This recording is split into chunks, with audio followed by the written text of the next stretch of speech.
Sorry about that. I accidentally hit the like button on my phone that like made everything disappear.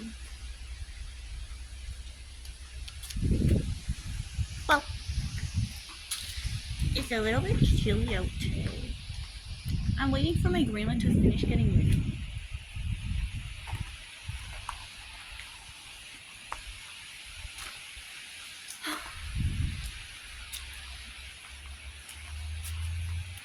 And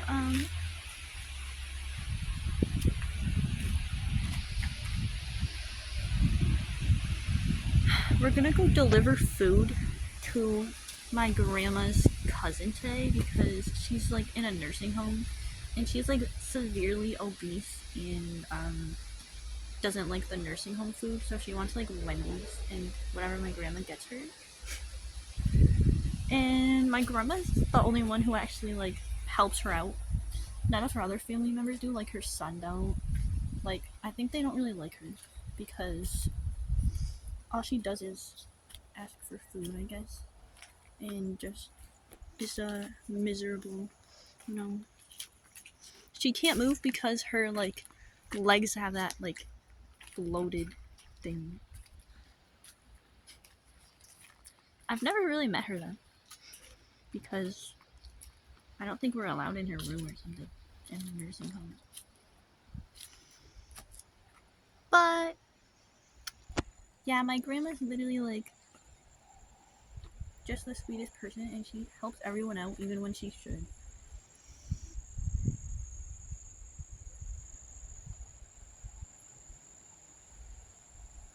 And that's why I'm going to help her out now. And it's also nice because it's warmer here in the winter time. Oh, there's a bee!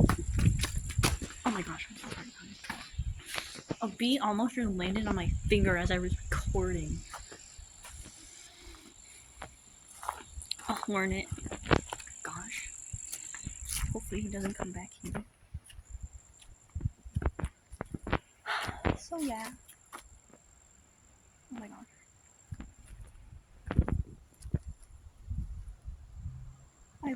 I literally just thought I saw his shadow.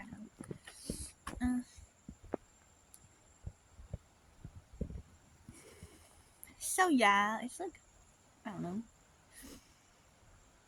I like recording this stuff now because now it's forever gonna be a memory. Like, just basically, as long as you like record what you're doing, it's just indefinitely tied to time itself so that it lasts forever and ever and can be like gone back to at any moment. It's kind of like time travel in a way.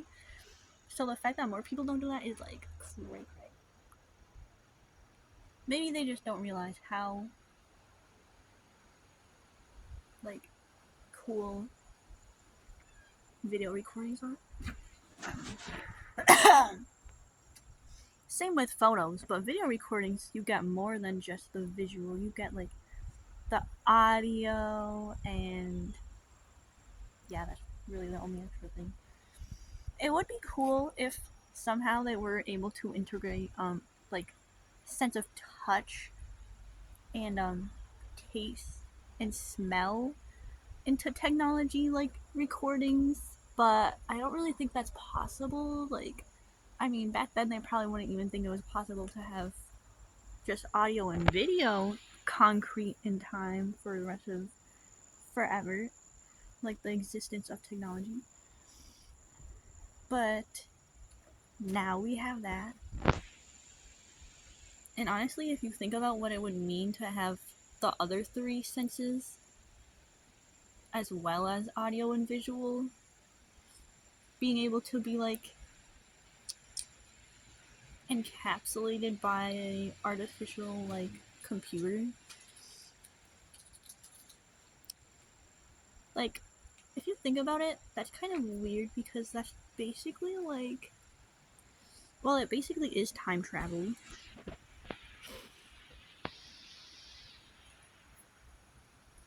Um, but at the same time, it's basically just like real life. So like, we're like recreating real life in a way, and it's like, it's a weird thing to think about.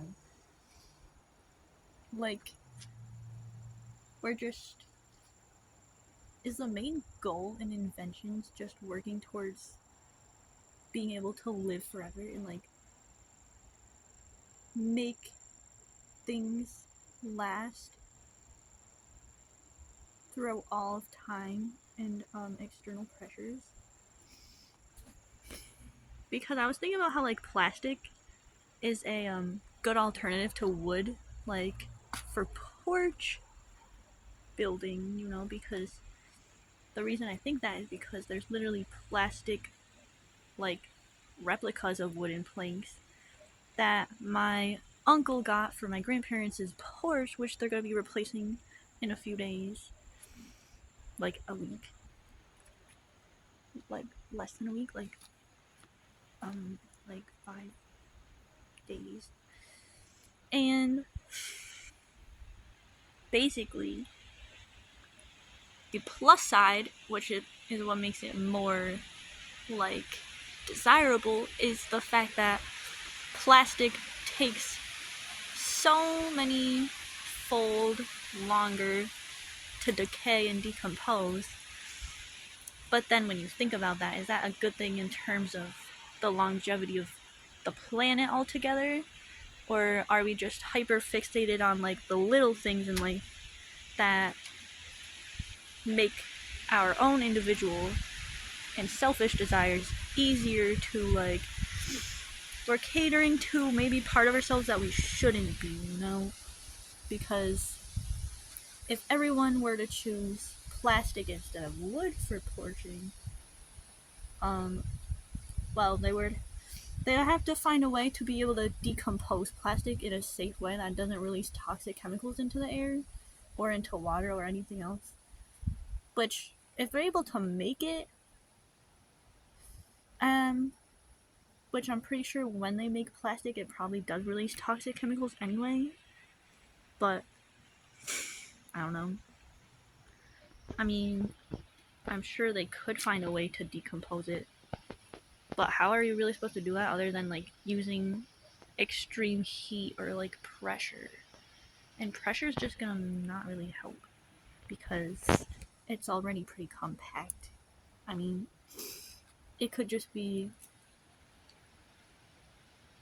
the material of it if it was like compacted more using some kind of pressure, like a vehicle crusher or something type of ton force. I feel like that would just make it even more difficult for it to decompose and take longer to decompose because it's minimizing the space and the mass of it, but it's also not like, you know how like the density of Earth basically, with every step we take on the surface of it, it just compacts down more and more. So like everything underneath, many layers down, is like the hardest. Like that's where you find the hardest materials. But like having those on the surface is like, I mean, obviously there's rocks on the surface of Earth, but those are like all scattered here by like some glaciers or, yeah, glaciers many years ago during the Ice Age, right?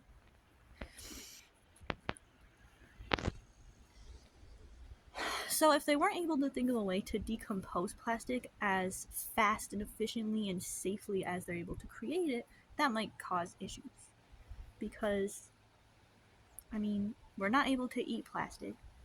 You shouldn't really breathe in plastic fumes if it were to be ignited. I mean, people say it's a carcinogen. Like, I don't really. I mean, there's been studies on basically everything saying they're carcinogens other than just natural food items. Like, vegetables and fruits, but even those, the pesticides, if they're used, are carcinogens probably. Guys, do you like this super like in-depth scientific talk I'm doing right now? Like I'm just thinking about just real life stuff that actually matters. And so, like,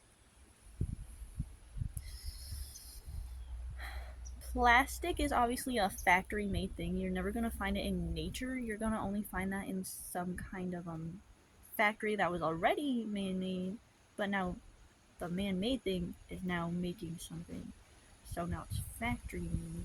And then what happens when like the factory made things are making something? That's going to be like factory made.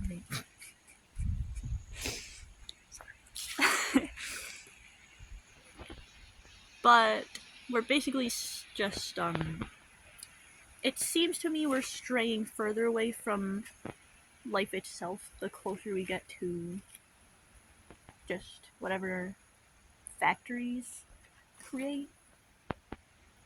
Like, you know, like that heavy metal band like Rage Against the Machine or whatever. Like, I mean, they're obviously into a lot of drugs which are bad for you, but like there's also something poetic to be learned from heavy metal. Even though it's literally the most hardcore, like demonic sounding music, a lot of times they're talking about like real stuff and there's like really good messages behind it. And I don't even know if people listen to it, but they probably do, and that's probably why they like that music. Basically, like, although I agree with like the belief systems of those, I feel like maybe the actions are not the most ideal because like you know how it promotes kind of bad behaviors. I mean, I get where they're coming from if they're actually doing it for a purpose, but I also think if they are doing it for a purpose, like they actually want to be a part of something that is for the better of our world, I feel like they would have to not become hypocrites in order to achieve that. Because, like, you can have an understanding of how things work and know that it's wrong. Oh, my grandma's yelling for me. I have to go now. Nonzel? Yeah. Hey. I didn't know where you were. I'm ready to go. Are you ready? Yeah, I'm ready. I tried to call you. Oh, I heard you. You heard me?